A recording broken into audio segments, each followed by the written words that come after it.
Sir next ఇదే చంద్రబాబు నాయుడు గారు next ఇప్పుడు రేపు పార్లమెంట్ బడ్జెట్ అలొకేషన్ అనేది అవుతుంది.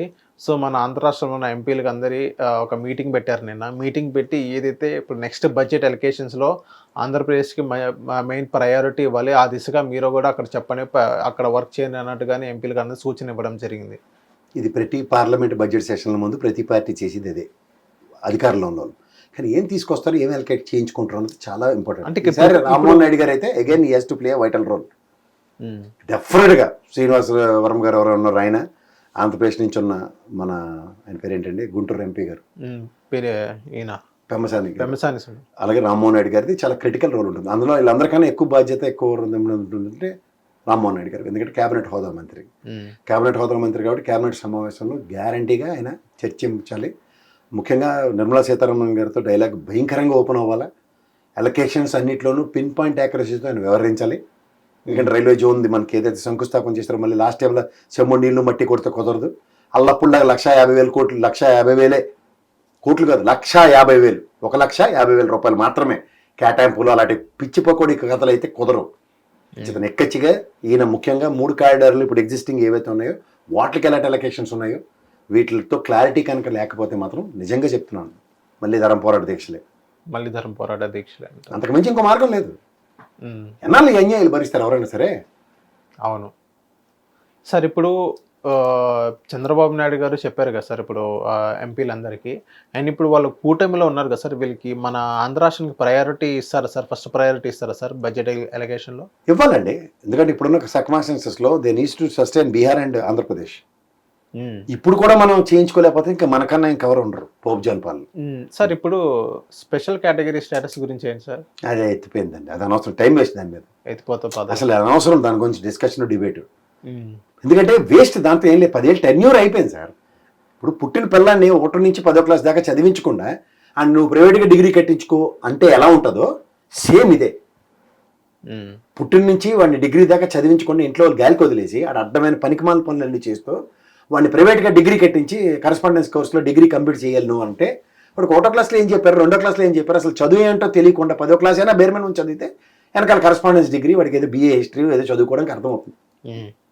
హిస్టరీ కాబట్టి కథల రూపంలో ఉంటాయి, బాగా అర్థమవుతుంది కాబట్టి వాడు ఏదో BA పాస్ అవ్వడానికి ఛాన్స్ అవైలబిలిటీ ఉంటుంది. కానీ వాడికి బేసిక్ చదువే లేదు, ఆల్ రాయడమే రాదు. అలాంటి నిస్సాయ స్థితి 10 ఏళ్ళ పాటు ఆంధ్రప్రదేశ్ రాష్ట్రానికి వదిలేసి ఇవాళ మీరు స్పెషల్ స్టేటస్ మీద ఎందుకు మాట్లాడుతున్నారు నాకు అర్థం అవుతుంది. స్పెషల్ ప్యాకేజ్ అయినా కానీ అదేనే ఇండస్ట్రియల్ ఇన్సెంటివ్స్తో కావాలి.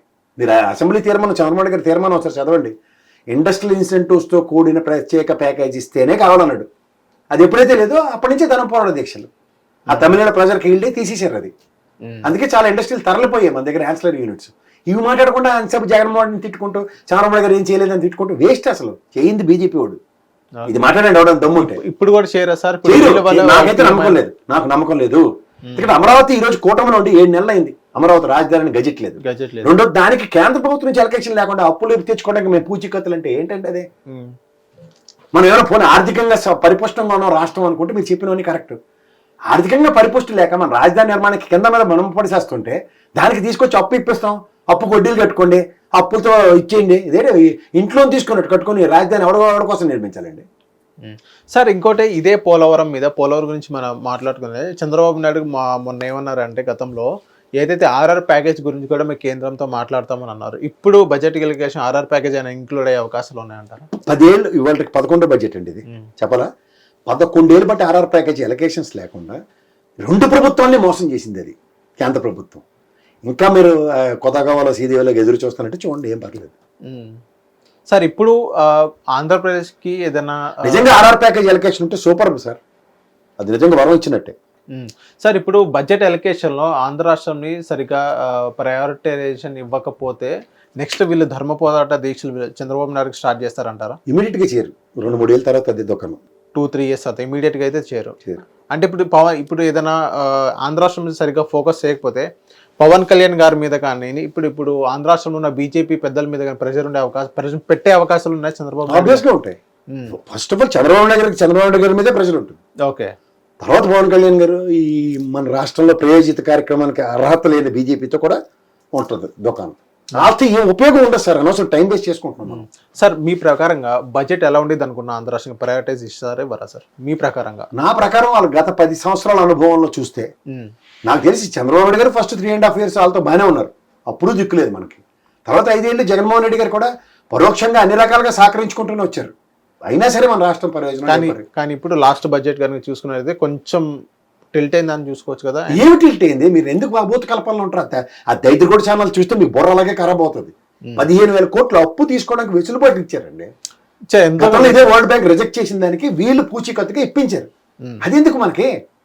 అదే 15,000 కోట్లు మేము ఇగ్నిషన్ ఇస్తున్నాం, పని కానివ్వండి, రోడ్లు వేసుకోండి, ఫస్ట్ కరెంట్ పెట్టుకోండి, డ్రైనేజీలకి కేంద్ర పర్యాటక పట్టణాభివృద్ధి శాఖ నుంచి ఒక ఎలకేషన్ ఇస్తున్నాం, ఇలాంటివి చెప్తే సంతోషిస్తాం. అది కావాల్సింది రాష్ట్రానికి. అది కాకుండా ఇదేటండి దరిద్రం. అప్పులు ఊళ్ళోకి నెట్టి మేమే చేసాం అప్పులు అంటే, ఆల్రెడీ అప్పులు అయిపోయి సస్తున్నాం కదా. పక్కన శ్రీలంక అయిపోయిందని, శ్రీలంక అయిపోయిందానికి ఇంకా జింబాబ్వేని కూడా తెచ్చిన తిమ్మి పెడతారా?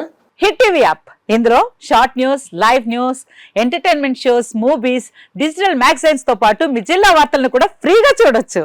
అంతేకాదు కేజీ నుంచి పీజీ వరకు విద్యార్థులకు స్కాలర్షిప్ కూడా అందిస్తున్నాం. ప్రతి వారం 10 మందికి లక్కీ డ్రా ద్వారా ఒక్కొక్కరికి 10,000 రూపాయలు అందిస్తున్నాం. ఇంకెందుకు ఆలస్యం, వెంటనే హిట్ టీవీ యాప్ ని డౌన్లోడ్ చేసుకుని ఫ్రీగా ఎంటర్టైన్మెంట్ పొందండి. Hit TV app. Hit TV app. Please download hit TV app. Hit TV యాప్ని ఫ్రీగా డౌన్లోడ్ చేసుకొని ఎంజాయ్ చేయండి. మీకు నచ్చిన ఎంటర్టైన్మెంట్ కోసం హిట్ టీవీ యాప్ ని ఫ్రీగా డౌన్లోడ్ చేసుకుని ఎంజాయ్ చేయండి. హిట్ టీవీ యాప్ని డౌన్లోడ్ చేసుకుని ఆస్వాదించండి, ఆశీర్వదించండి. ఇంతమంది సెలబ్రిటీలు హిట్ టీవీ యాప్ ని డౌన్లోడ్ చేసుకోండి అని చెప్తున్నారంటే ఎంత మంచి యాప్ ఆలోచించండి. అమెరికా అమెరికా అమెరికా అమెరికాలో చదవాలనుకునే వాళ్ళకి విశ్వసనీయమైన పేరు మన శౌర్య కన్సల్టెన్సీ. UK లో 1 year masters. UK లో 1 year masters. 2 years work permit up to 5 years visa. Contact Saurya Consultancy.